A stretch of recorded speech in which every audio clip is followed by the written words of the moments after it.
Hello, friends, and thank you for joining us. Welcome to Cabin on the Rocks podcast. This is your host, Tony Anderson, aka Fast Tony.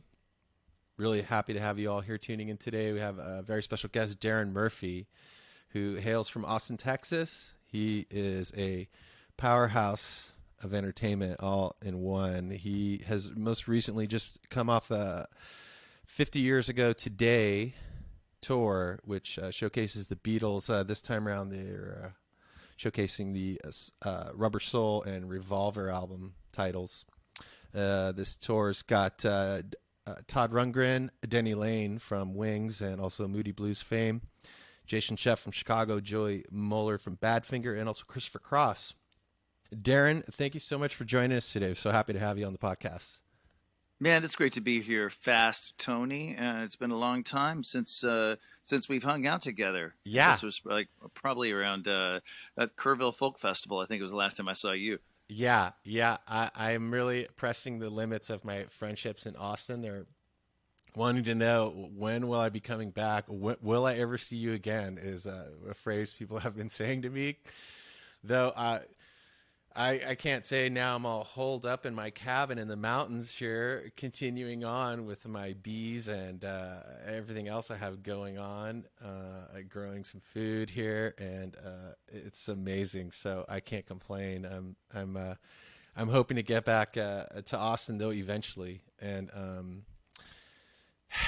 it's good to know that the city is just continuing to.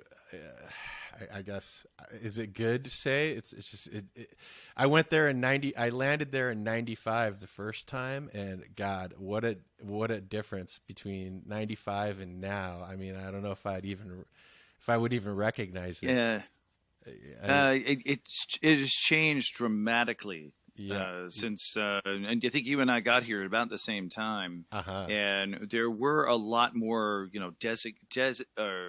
designated music districts back then than there Right. are now. Everyone has sort of had to improvise since there were just a lot of longtime institutions that all kind of came crashing down at the same time. It was very Yeah. unfortunate, but and then the COVID shutdown didn't help either. There were a lot of independent businesses that went under Right. as a result of COVID. But we are starting to see a sort of a phoenix from the ashes here. Yeah. There's always musicians that are determined to Yep. make a scene by whatever means available. So Yeah. we stay in touch, we stay connected. We still want to get out and play, and we're still going to make it happen any way we can. Yeah. The community is so powerful and strong in Austin. I mean, it's just like the songwriters were just falling from the tree. The first time I went there, I was like, whoa, okay, I picked a good spot. I had no idea. I mean, I knew Austin City Limits, the music show, and like that literally was kind of like, Hmm. okay, cool. And not really knowing, the political whatever or typical conservative or whatever of Texas. I just was like, okay, Austin, Armadillo World Headquarters, Waylon, I knew Willie, I knew a bunch of other stuff. I just got on a train and knew one person out in Oak Hill, far out, and within 30 days rented a room in behind Wheatsville Co-op, and I was off and running, busking on 6th Street across from the Driscoll Hotel, and just running into playing open mics, and that led to Kerrville and working at Kerrville, and just boom, the avalanche just started, and just amazing. And I think we met through Shane Bartell, I'm pretty sure. That's right. Yeah, Yeah. yeah. If it was Yeah, and Shane was quite the hub on his own. Shane raised by Kerrville Folk Festival, yeah, and had so many. He was connected to so many different people that I found very interesting. So yeah, becoming friends and making music with Shane and sharing songs with Shane was a really big part of my induction into the next level of the Austin scene. So yeah, yeah. that was a great thing. Yeah, his family had been in Kerrville a while, and I always tell him, a home of Jimmy Rogers. It's really cool. And I remember him when he was just this quiet little, not little, but quiet, just supporting guitarist in this band Cling. And Yep, that's where I met him. yeah, Yeah, yeah. And Yep. I remember catching a couple of his shows in the early days in '95 when I first got there after striking up a friendship with him at Kerrville, and just really You cool. know, just recently we did a gig. Recently we did a gig with Shane. He did a 20th anniversary.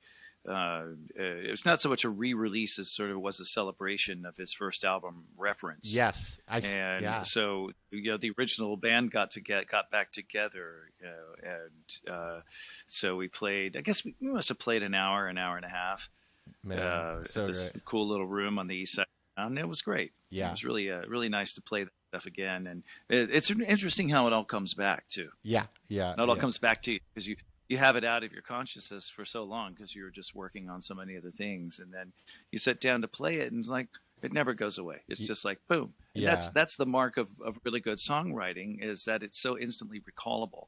yeah, yeah. So you're fresh back off this tour. You've been back home now for a few weeks. How's everything going? How are you feeling? Oh, I'm getting back into the swing of things. Uh It's huh. funny. I got so used to the bus life and the backstage life for 5 weeks straight, and then I'm home for a week and snapping back into that home mentality. Yeah. It's not enough just to come home physically. You have to come home mentally, Right. and reconnect and get refocused. Refocus on my spouse and on my son who's Right. home from college.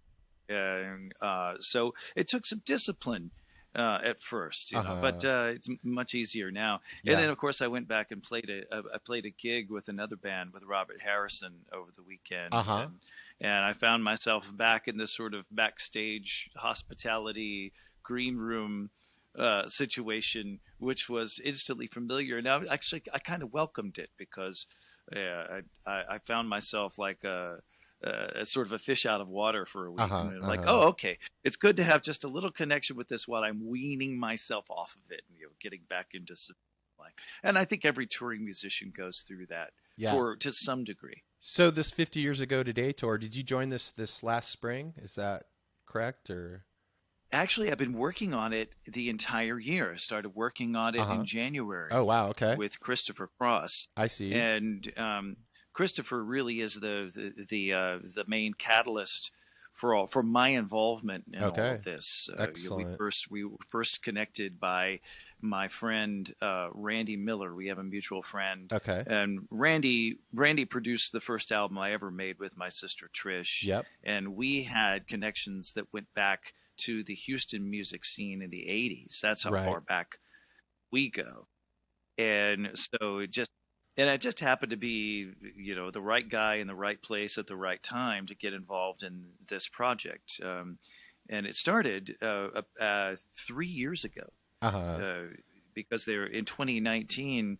Todd Rundgren and Christopher were discussing doing a White Album tour Right. because that had just reached its 50-year mark, which is how we got the title. It was 50 years ago today. Yeah. So it started as a tribute to a particular album, and then they just sort of turned it into an all-encompassing tribute umbrella title. Right. So they were looking for, yeah, they were looking for a drummer, and Randy suggested me. So I sent them some of my material, sent them some of my Beatles covers, and they knew that I had played John Lennon on Broadway, Right. and they said, well, okay, well, this is the guy that obviously has a firm grasp on the material. He can Definitely. sing, and so let's roll the dice, and it worked out. Yeah. So we did that for most of 2019, and Uh and huh. then of course COVID shut everything down, and when they started talking about coming back in 2021, they said, well, let's do something different this time. Let's do Rubber Soul Revolver. Yeah. And so we started working on putting the show together back in January, in absence of a solid musical director, which I eventually became Right. for this leg. That's what I was leading into. Yeah, I've checked out some of the performances on YouTube. Anybody else also can check them out. Search for the 50 years ago today tour and get a bunch of results there. Seeing some of what you guys have been doing, and it looks like you're kind of in a little keyboard, synth, percussion, tambourine, a lot like you're saying musical director. I'm sure you're involved with a lot of the arrangements and kind of you're a multi-instrumentalist. You're a real multi-utility person in this band. Yeah, yeah, and it sort of turned out that way, Uh-huh. because this time we had Prairie Prince lined up as the drummer. Uh-huh. He's been Todd's go-to drummer for years and years, Yeah. and so Christopher said, "Well, yeah, we really need Darin to lock down the musical integrity of this." Yeah. And so they called me and said, "Well, what else can you do?" I said, "Well, I play guitar, I play bass, I Yeah. sing, I play percussion." you're, And, you're like the greatest uh, insurance policy for the tour. If you, they literally, I don't know if there's a more multifaceted person playing. I know, obviously, I can see, and also in your Skyrocket band, we'll talk a little bit about later. There's so many people that just can change hats and jump into so many different roles, and even Todd Rundgren, he's himself like that. And but you could literally, in a snap, if the tour and somebody went down on drums, bass, guitar, the Beatles material, I'm pretty confident you would be comfortable, getting through it, where people would be like, wouldn't even, coming to the show, wouldn't even realize you were possibly filling in, or standing in for, where who it was, bass, drums, you'd be the guy. So that's so cool that you're, yeah. In yeah, the beginning, I was nervous as hell, sure, because I had come in and the original music director, brilliant guitar player named Jesse Gress, he had health issues, and so he had to pull out of the tour. So 5 days before first rehearsal, I become the music director by default. wow, And this is, I would have been much happier just being the guy in the background that just sort of nods. But so now I'm like I'm directing, so I have to immediately form a musical relationship and find a way to connect with all of these different stars. right. Some of whom I'd never met Denny Lane before, so that was a big challenge, like finding the place where he and I can connect and Yeah. work together as equals. But I eventually managed to do it, and I formed really healthy, positive Yeah. relationships with all of the musicians in the group, and so it turned out to be fun. I'm sure you've won their respect, and I'm sure they can now are seeing just how much of the Beatles is kind of like your second skin. The- Yeah, it was funny because Christopher was remarked at one point. He said, "Oh yeah, Darren here. He knows when all of the Beatles farted yeah. and what they smelled like." And stuff like You know what? We're gonna take this just to go back to, I think, one of the first times we did meet, and it was, I think I was riding back from the Kerrville Folk Festival in '95, and either I was riding back, and I know I was with Shane, and I think I might have been in the car with you, or we went to your house, I believe, and it was like, hey, can you, Darren, you got to play Tony your 4-track Beatles recreations that you had done, and they were the Fab Forgeries. they were mind blowing, and they're out there, SoundCloud, or if people want to look for them, or you want to drop a title for them, that's what they're known as, the Fab Forgeries. They are. I've never heard anybody Hmm. uh, do such a tasteful recreation. So, and maybe, my God, this is like, almost 30 years ago that you had already mastered this. So that's pretty amazing, because you're, still relatively, you could live many, many, many more decades. And just the fact that you had already done that is just incredible. But these albums, this Rubber Soul Revolver that you guys were paying attention to on this tour, besides the respective hits of the individual collective band members and their other bands, it's just two great Beatles albums. Even Todd Rundgren was saying in an interview I was reading how it was such a sweet spot in the Beatles' history, where they were all still working and writing together, and so many new ideas with psychedelia and where rock was heading in '65 and '66.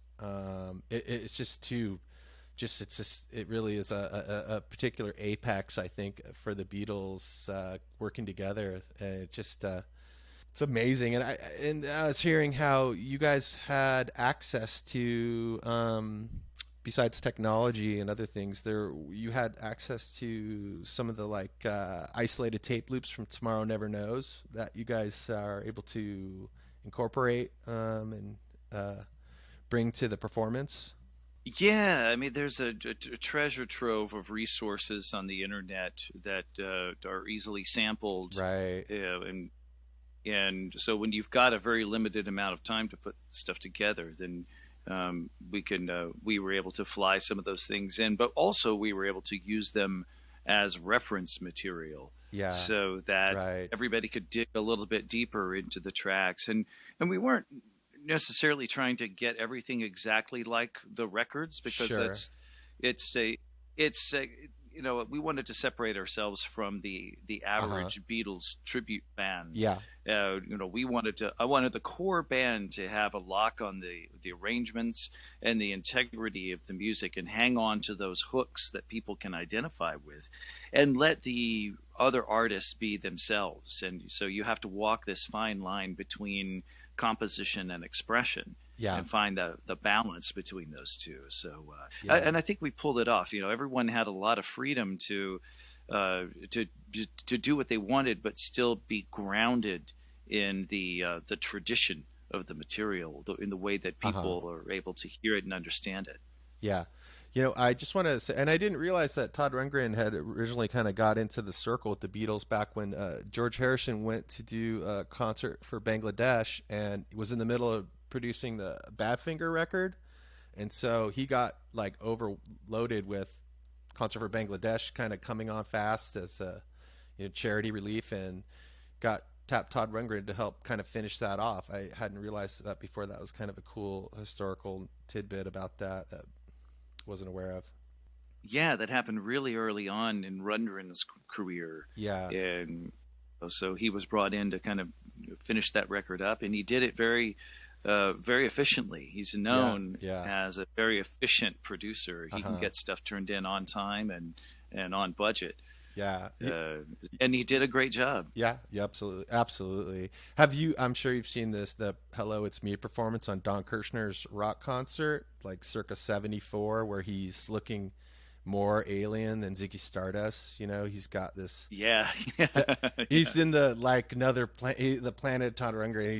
He's in an. It was like, wow, this is a real originator. Just such a unique character that he had created there for that performance. I remember the first time I saw that, I was pretty captivated and just like, wow, look at that. That's sort of just this pretty cool. So, and let's. I want to go back to also you were mentioning how you were personally handpicked by Yoko Ono to portray John Lennon in the Broadway musical Lennon. Can we talk about that some? How that experience went? yeah, yeah, yeah. What was what was miraculous about that whole thing was that I had, I was a real nowhere man, Uh pun huh. intended. Yeah. I had come out of I I had no theatrical experience, other than I hadn't been on a theater stage since high school, and I certainly didn't have any New York theater experience. And yet was the only guy in Austin that knew someone who was connected to the show. This guy Uh named huh. Jeffrey Osborne, Okay. and he had been, the producers of the show had come by and looking for one of his clients and Mm-hmm. found me instead. So I showed them what I could do, and Yeah. sent them the fab Uh forgeries huh. that we talked about earlier. Yeah. Next thing I know, I get a call from the director Don Scardino, who sends me a script. So Amazing. I go up to New York and audition for Don and his production team, Uh huh. and it really was Don that saw me and believed in me, and then I auditioned later for Yoko Uh huh. as well, Right. and Wow. so while Yoko was really impressed with what I could do, I think she was a rather pragmatic person Mm-hmm. that said, well, we really should invest in in these like seasoned Broadway veterans. Uh huh. Let's let's hang on to Darin Yeah. and let's let him observe and like learn the ropes, and then he can Wise. take over the show later after it becomes a hit. Yeah. So that's really where I was I was a swing throughout the whole Uh-huh. process, but Uh-huh. I did manage to, as I learned the show, and learned the whole procedure and got the rhythm going. I was in a perfect place to take over when one of the guys in the show injured a vocal cord. Uh-huh. So I ended up doing 21 shows at the Broadhurst Theater in that Wow. summer of Amazing. 2005. Yoko Ono seems like Uh, such an evolved being, you know.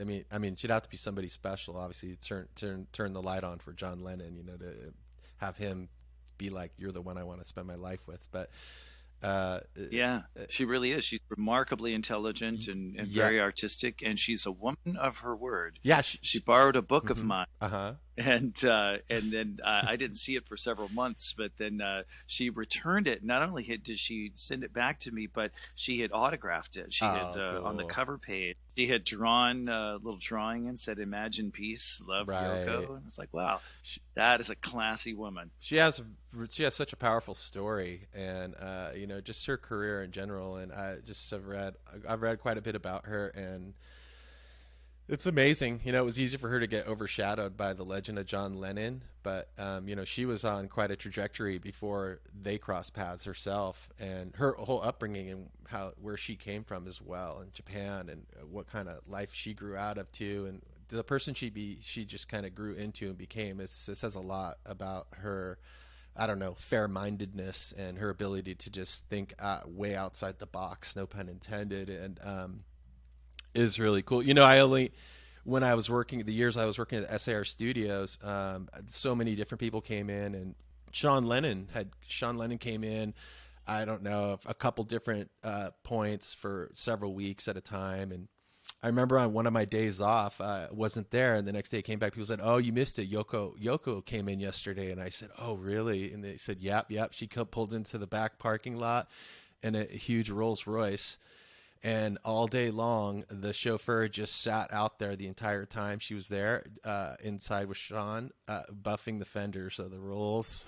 He said that's what he did. He was just out there cleaning. I said, oh my gosh. So, but she's you know, I don't know why I'm bringing that up, but it's just like, because she seems to be pretty damn down to earth, and but at the same time, you know, she's just like making you know, she's an artist. She can't stop being an artist, and I think she probably makes a statement in just about everything she does and how she goes about stuff. And so I wish her well and hope that she's you know, doing as great as possible, you know, out there. And so, and I think she's probably really happy with your work and your portrayal on Broadway. So She was, yeah, yeah. It was a. I was really glad that it worked out. yeah. And yeah, you're originally from Houston, as you were mentioning. You're from a super talented family. Your sister Trish Murphy, uh, she was on was she was on one of the original the Lilith Fair tours there with Sean Colvin, Sarah McLaughlin. Is that right? I don't know your Yeah, I think okay. it was either the first or second Lilith Uh-huh. Fair tour that she was on. But Bonnie Raitt was Uh-huh. out there, and Natalie Merchant was out there. Sarah McLaughlin, Very who of cool. course had kind of spearheaded the whole thing. Yeah. And but yeah, she's a Trish Murphy is just one of the most uniquely talented human beings Yeah. that one could ever hope to encounter. You You know, together just a terrific lady. together you guys are unstoppable. There's such a dynamo of abilities between the two of you. I mean, I was checking out some of the Skyrocket performances, and her job just on you know, she's a fantastic musician herself, but her vocals on a lot of these songs, whether it was Heart and other things where she covered, you know, where it's traditionally a female lead vocal role, just so Hmm. great, so great. So it's so cool. And you guys originally had like Trish and Darin, some solo stuff. Yes, We're Open and Tongue and Groove were some of the early albums he did with her. And but you're in the later album, Girls Get In Free, before some of your solo stuff started coming out. Solitarium, is that correct? Is that the title? And Heart Haunted Hmm. Gardenias is another one there you had. You have Metro B is a kickoff tune on Haunted Gardenia's Your Solo record. That's a really strong track that kicks off that album. Yeah, you know what a lot of people don't know about Metro B is that the lyrics all came from a trip that I took to Rome, Okay. and I was on my way out to. I got on the Metro B line Uh-huh. subway to go outside the Roman wall to a place Okay. called Basilica San Paolo, and it just sort of the songs kind of started writing itself after that. You know, I Amazing. started thinking about like all of these different places that I'd been, and the Metro B won't get you to all of those places, but they sure make a hell of a good song. Uh-huh. Yeah, yeah, yeah. And you had also a soundtrack cut single, "Wasting Our Time," from Empty Nester's Handbook film, which also you played a character Yes, of Ben in the film. that's right. The David Reyes, who's been one of my greatest champions since my first album, Solitarium, he actually created this character, Ben, Uh-huh. for me to play it in this film. And then after we had made the film, he had asked me if I had a song that he could use, Love it. and so I grabbed this song that had been in my sort of demos Uh-huh. bin, and I'd never done anything with it. And it kind of sat there for years, and I So played the cool. demo, and he said, This is great. This is Yep. exactly what I need." And I said, Yeah. "Well, let me go in the studio and record it properly." And so I enlisted my friend David Rice, Uh-huh. who is another guy I knew from the Houston days. He's got a great studio here in Austin. And then I enlisted the help of some Austin veterans like Bruce Hughes on bass and Uh-huh. Scrappy Judd Newcomb on Oh yeah. guitar, Uh-huh.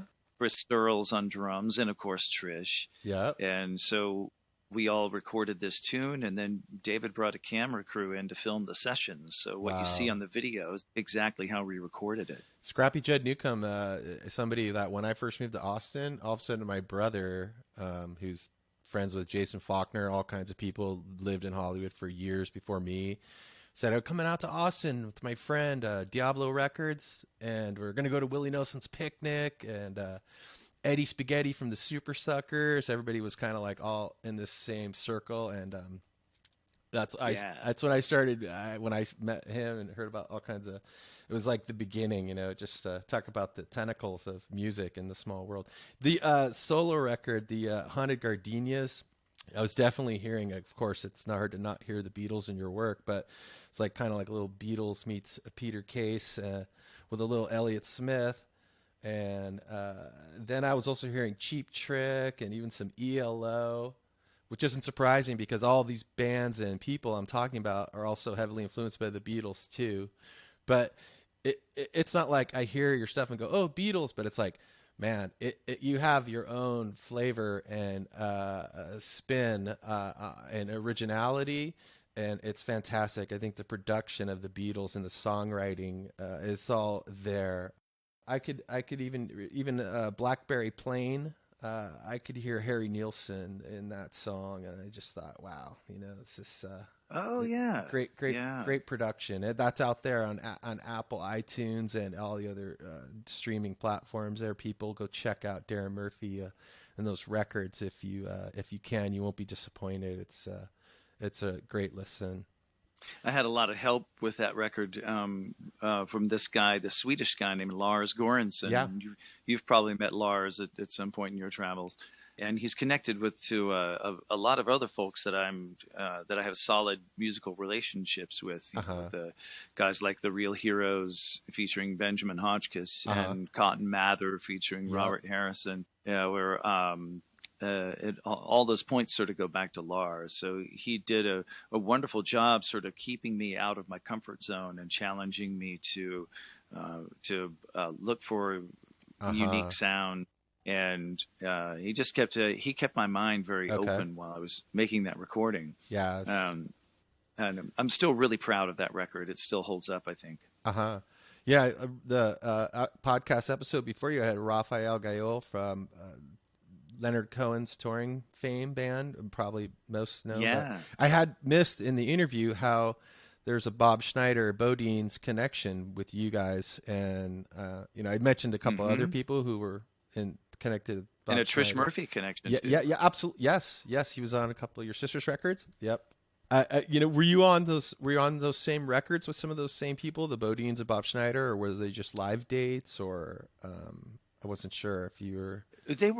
They were live dates. I did a Uh brief huh. tour with the Bodines in 2013, and then I've done a handful of Lonely Land shows with Uh Bob huh. Schneider. Uh huh. And it was one of those deals where Bob would always call me and ask me to sit in on drums, but I'd always be booked somewhere. And so, finally he called me at the right time where I could actually say yes. Uh huh. Cool. So those were always a great adventure playing those Bob shows. Yeah. So, hey, so I was wondering, do you remember actually discovering the Beatles, and how did that happen? Were you, what, like, how old you were, or how it happened? Was it through your sister or your friends, or? Well, I was born in 1964. Yes, I'm dating myself, Yeah. but and then I was the youngest of three kids, and for me, there I there was never a time when the Beatles were not around because my Right. parents were big musicians.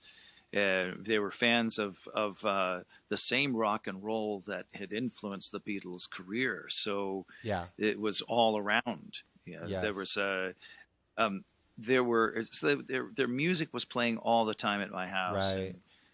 and then through them, my father was also a musician, and Uh huh. so I could see the parallels between what the Beatles were singing and the kind of like work that my father was doing Yeah. with his associate, and they were working out harmony parts and stuff, Uh and huh. my sisters and I just absorbed all of those things, Uh huh. and we very early on we saw the inner machinery of making music that allowed us to identify so Right. much more with what the were doing. You were raised on the Yeah, best.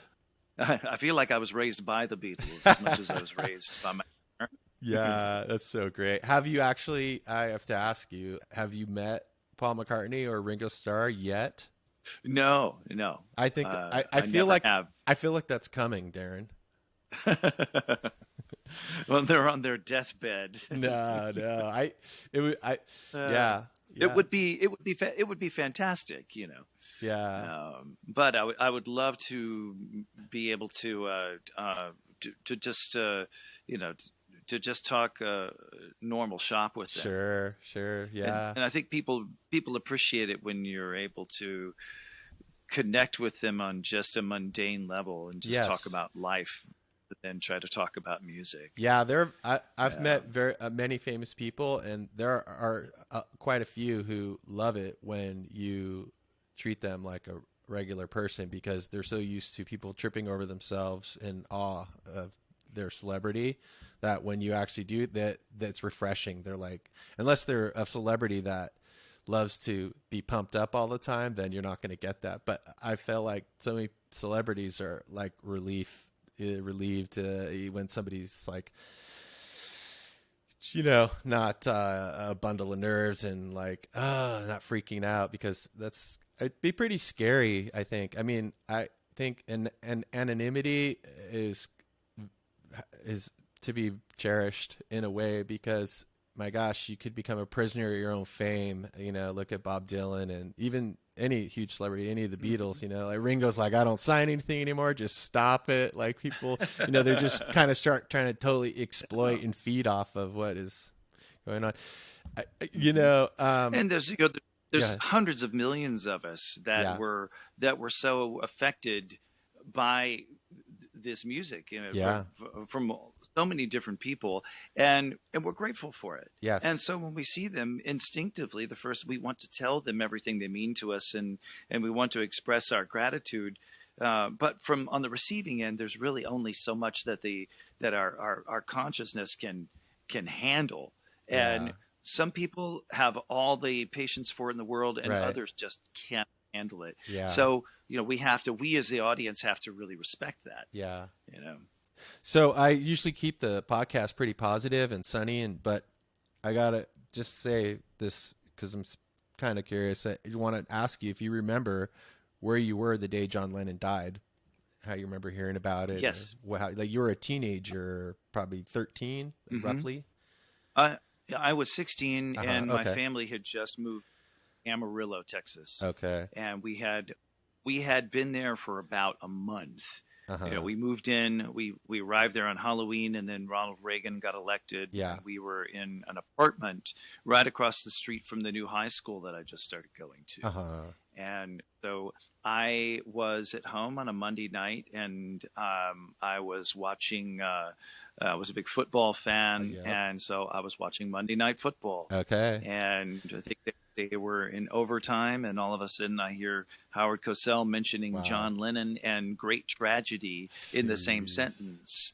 And then Yeah. it just seemed like so surreal, Yeah. shot Roosevelt Hospital, dead on arrival. Yeah. And What the I was hell? so I was so angry and Right. frustrated. I remember the first thing I said was, "God damn it, Yeah. God damn it," Yeah. Yeah. and It, I was so angry. yeah. Yeah. It's I think even George Harrison, it's possible he could have died sooner than he might have had he not had that stab wound. And because I think his son Danny had said it's totally possible. He did get a lung punctured, and he did. Oh, Of course, he sure. did smoke a lot, but he could have maybe made it past. I don't know, whatever, he's 59 or something, but he could have made it further. But it's possible that that intruder and his attack as well. It's just like people so crazy and just so sad that that would go down. But thanks for, I just had to ask you because I was like, you know, just thought of it. And, Oh, sure. can we talk a little bit about this band Skyrocket that you're currently in with your sister Trish and others? Totally outstanding, talented ensemble, like lots of 80s and just you're behind the kit, you're out front. There's a revolving merry-go-round. All the band members are so talented. Everyone's one guy's singing, next minute he's on keys. You're back from the kit up front doing. You guys are doing everything from early Jacksons, The Simple Minds, Heart, The Cars, Bee Gees. There's a Bust a Move, Nirvana, Ramble On mashup. Check out the YouTube Skyrocket ACL 310 show. There's even some Willy Wonka and the Bee Gees We Should Be Dancing mashup. As you do a nice event rendition of Highway to Hell, by the way. It's interesting that all of us got the opportunity to come together and be in a band that challenges us musically and brings out the best of us, and also Yeah. allows for a lot of self discovery. I mean, we're all of us had been working in the original scene for so long, Yeah. and we got together to have just a, a little guilty pleasures band to play our favorite 70s one-hit wonders on Uh-huh. sleepy Sunday night.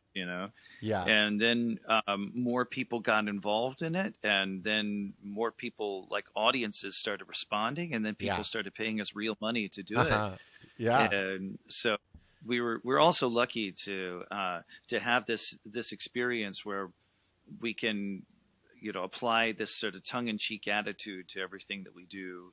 Yeah. And we take such joy in digging into the music, Mm-hmm. and it's all based in fun. If it's not Mm-hmm. fun, we don't do it. It's the songs will go by the wayside very quickly. Yeah. But we've all discovered these. Like, I didn't know I could sing like Bon Scott Sure. until I gave it a shot one Yeah. day, Yeah. and it worked. And Trish found this whole new performing side of herself. She's always been the type of artist that swings for the fences Uh-huh. anyway. But yeah, she discovered a whole new performing Yeah. side of herself. It's All these things that she didn't know she could do. super tasteful and complimentary, and you can hear the individual people's talents behind these versions of songs they're doing that are ingrained in people's psyches. I mean, it's a fantastic set list. That does span tons of 70s, and there's quite a bit of just being big, child of the 80s myself. Oh my God, there were so many great 80s songs. So I don't know if anybody out there needs a fantastic band for whatever kind of event, wedding. I don't know. I'm sure Skyrocket and their people are open to discussing and making arrangements. I know you play different things all over, but I feel like there's so much entertainment value to be enjoyed that there is a Skyrocket could be providing entertainment and music for just a real cross section of events, whether it's a wedding or dare I say some corporate thing or some party. Or you guys are doing it, you're there, you got it. There's so many great people in that whole lineup. Yeah, and it works, and I think it works because it was something that evolved out of spontaneous event. We didn't set out to be an events band. Uh-huh. Or we didn't set out to establish any sort of a business model or musical model. It grew organically, and what we insisted on was that we were a showcase act first and foremost. Uh-huh. And then any event that we would get hired for would be on the strength of our quality as a showcase band. Uh-huh. And then we could take some exceptions there, because we could we'll have maybe a separate set list for weddings than we would have for our public shows. Yeah. But it's still very essential to us that we're grounded in that showcase aspect. Yeah. Because that's what people are going to come to see, and that's what makes people want to hire us. Yeah. And really then fun. we can negotiate from Mm-hmm, there. mm-hmm. Really fun band. Really fun. I'm a fan. If I was there, I would be at the show. I'll let you know that. That's great. Yeah. Had you so of course too, we'll I really appreciate all your time. I don't have too many more questions, but I did want to ask you quick about the latest Peter Jackson Beatles release also. Of course, when something Beatles comes up, I think of Darin Murphy. So I wanted to know what and I know Shane and I were talking, and he was super excited about it coming up too. He's been we've been in touch recently over the last year, and he was saying I can't wait, and so I just wanted to ask you what your feelings about the Peter Jackson production. I myself have enjoyed it a few times already, and especially the extended concert on the roof, and just a great celebration, to revisit and get to finally see this stuff that, had never been unearthed or, had seen the light. Yeah. I had spent, that's more than collecting any sort of memorabilia. I've always been into collecting audio. Uh-huh. And so I heard the what they call what were the tape, what was the tape recorder they used? The Nagra reels. Yes. Okay. I'd heard all the Nagra reels from those sessions, Uh-huh. hours and hours of stuff. But to actually hear them and to be seeing them and actually get their expressions and get the full context of what's going on was really transcending. Yeah. Like so many people, I have a very personal relationship with that music, Right. and with those guys, and so I love being a fly on the wall and being able to watch them interacting and watch their story. And what's wonderful is that they are so in touch with their own history, and there are little tiny Easter eggs that they'll throw into a conversation that goes all the way back to Hamburg, Right. or being on a tour in 1964 with a sub drummer, or Yeah. being on the set of A Hard Day's Night. It was amazing to see those kind of references. And what was even more special was that while we were on this tour, we had a day off in Cleveland. Uh-huh. So I grabbed one of the tour managers and took him to Rock and Roll Hall of Fame, where they had the Get Back, Let It Be exhibit. Wow. So I got to see a lot of the outfits that they were wearing, John Lennon's glasses, and of course the instrument. Ringo's drums were there, and John Lennon's Epiphone Casino, George's psychedelic Stratocaster. Amazing. It was it was wonderful to be just an arm's reach away from that magnificent moment in history. Yeah, you just want to like touch it. Like, hey, can I just Oh, oh, I took forensic photos, man. That's so cool. I bet. Well, that is so cool. I know, and I know this is probably a hard question. Don't cringe when I ask you this, but I mean, favorite favorite John Lennon song? Is it possible to name one? Help, Uh-huh. And without hesitation. I love that. I love that. And how about George Harrison? Um, wow. You see that's tougher. Okay. Because while my guitar gently weeps Uh-huh. All comes right. comes to mind, but there are, oh gosh, there are so many others. Yeah. I love Old Brown Shoe. I Uh-huh. love Give Me Love, Give Me Peace on Earth. Yeah. I'm a big fan of Isn't It a Pity? Oh yeah, it's a Yeah. great song. Yeah, 'cause there's so many. There's so many. It's hard. What there's, I mean, if you, I'm sure you love the Beatles as much as you do. I do. You know, your heart is open. There's no real lemons in the bag. It's like the Beatles' worst thing is better than the best of so many people. That it just shows you at what level those guys were, creating at. It's pretty phenomenal. You know what's funny is that it's there's even if you love the Beatles, we were all willing to admit that there are songs that just aren't as good as others. And when I was a kid, I used to make these little Uh-huh. tapes, just little comedy tapes. And one of the little sketches I made up was a commercial called "The Worst Hits of the Beatles." Uh-huh. Okay. So just like songs that I thought were kind of, I still love them, but let's face it, they're duds. Yeah. I Yeah. put those over in a mail order compilation. Yeah. Yeah. Things So, things got heavy around Rubber Soul.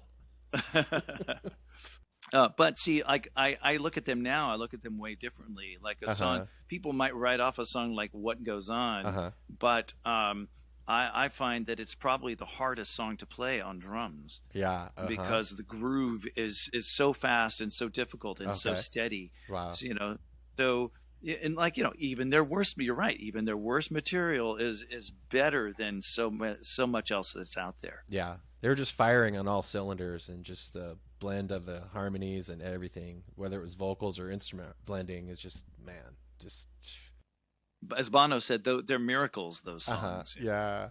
I guess that's what you get too when, you just play the like those Hamburg, relentless, back to back, grueling hours and hours. It's like they put in a massive amount of just working the craft, and just probably when no one knew who they were, and they were just cranking out these multi extended hour plus long after hour performances, 5 days a week or more. And just the fact they were able to come, get fame and then break out and become even more fresh is incredible. That, once they got the Beatles got turned down by almost every major label or whatever, and then the fact they finally, took fire with whatever it was, Love Me Do, or I'm not sure exactly, you would know probably, but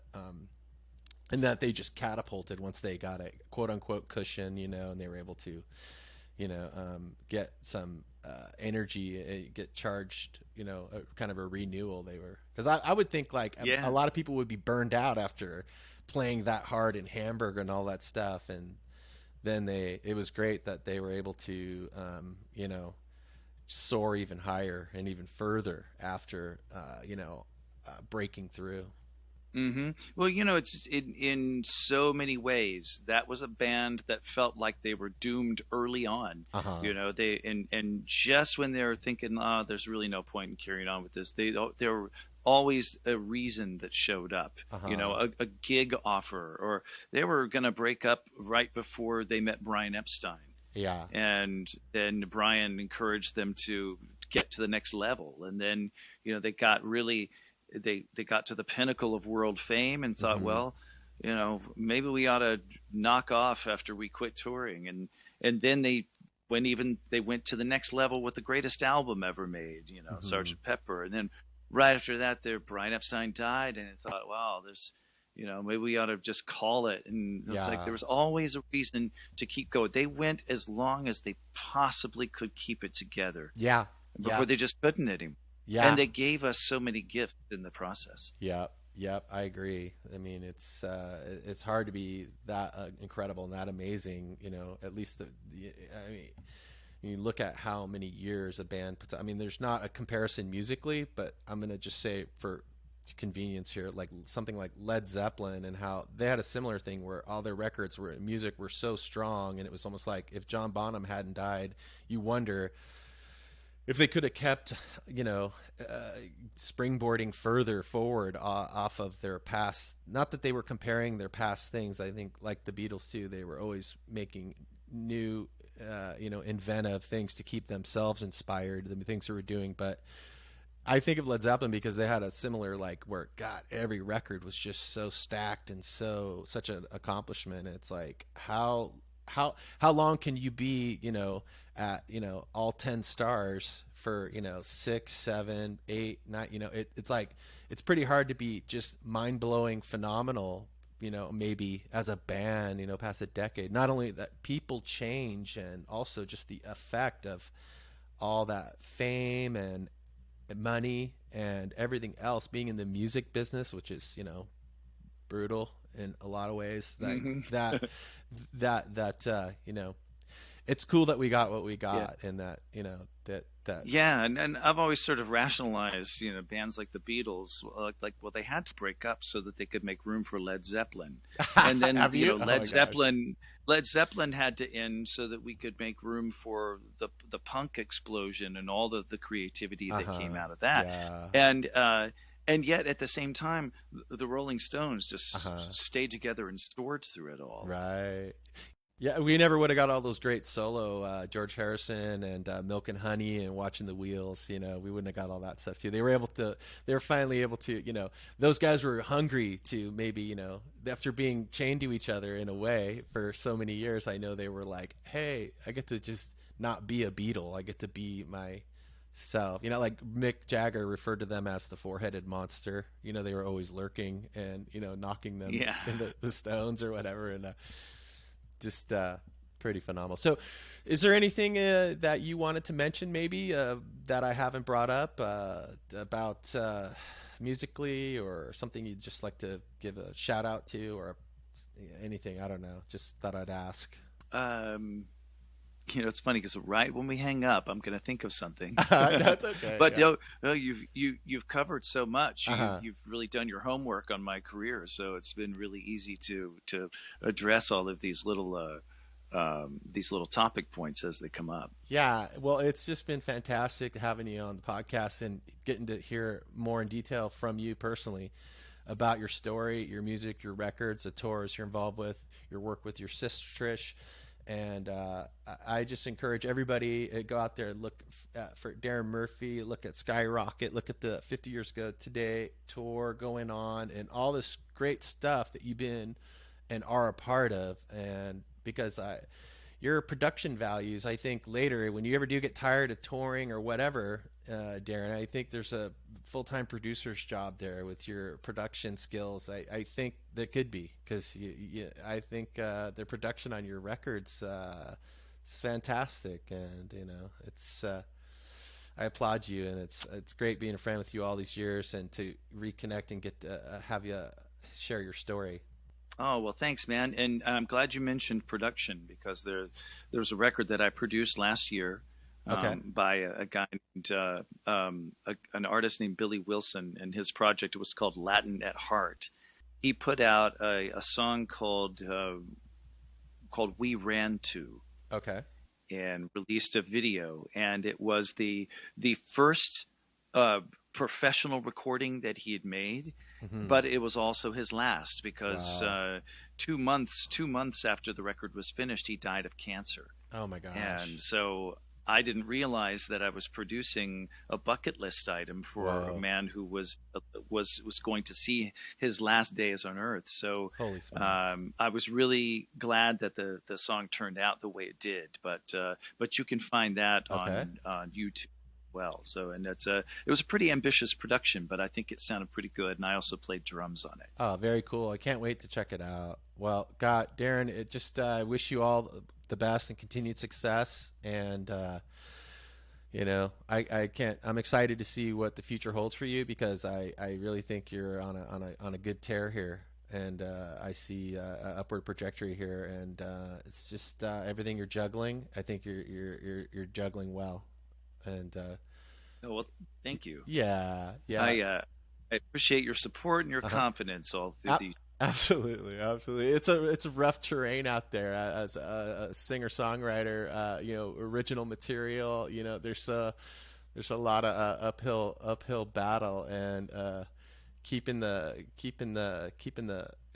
heart and inspiration and everything just moving forward, and the whole build it and they will come mindset is it's people there's no substitute for humanity, and what how people can help, how we prop each other up and help leverage one another and help inspire one another is just massive. And it's cool that that's, as long as there's people making music and connecting, that can't be stopped.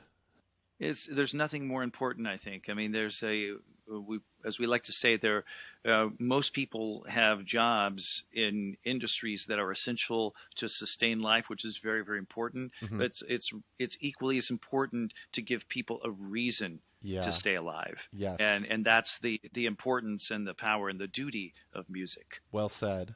Well said. Also, friends, be sure and check out the new fastball release. The Deep End just came out. Darin is on track 2 playing drums. The title of that track's Electric Kool-Aid. It's really cool. Check it out. On that note, we're going to end it and say, Darin Murphy, thank you so much and continued success. All right, thank you, buddy. It's good to talk to you again.